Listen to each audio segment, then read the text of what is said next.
It's the final week of 2022, and this year was full of major political news. From the overturning of Roe v. Wade to the midterm elections, ABC News' Karen Travers takes a look back at this year in politics.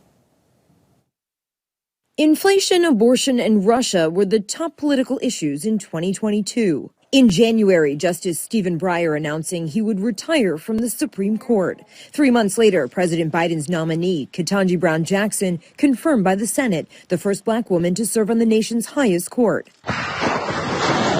Russia's war in Ukraine was the top issue for President Biden's foreign policy agenda. The president rallying allies to send financial and military assistance to Ukraine and punish Russia and Vladimir Putin with harsh economic sanctions. He did what he did because he thought he could split NATO, split Europe, and split the United States. We're going to demonstrate to the whole world, no one can split this country.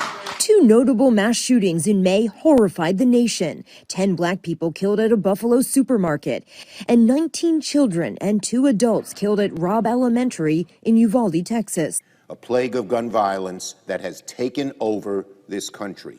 The brutal killings pushed Congress to pass significant gun safety legislation for the first time in nearly 30 years. I do see this as a breakthrough.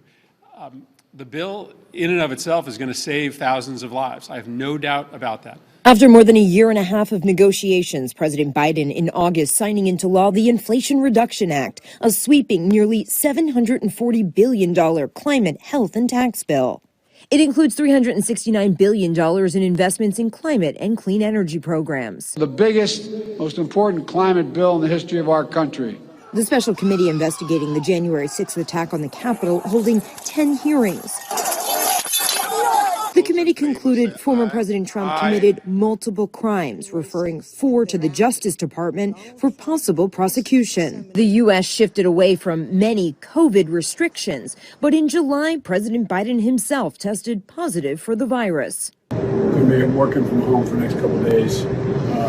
Feeling fine. Everything's good. Federal agents raiding former President Trump's Mar-a-Lago club in Florida in August.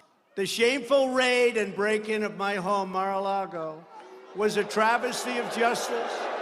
Despite facing multiple investigations, Mr. Trump announcing in November he's again running for president. Republicans took control of the House in the midterm elections, though with a very slim majority after a better-than-expected showing by Democrats on election night.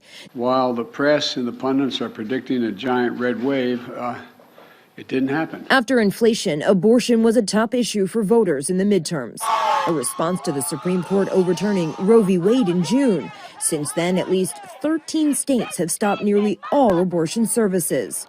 And before the end of the year, President Biden signing into law the bipartisan Respect for Marriage Act that ensures every state recognizes lawful same-sex and interracial marriages. Karen Travers, ABC News, Washington.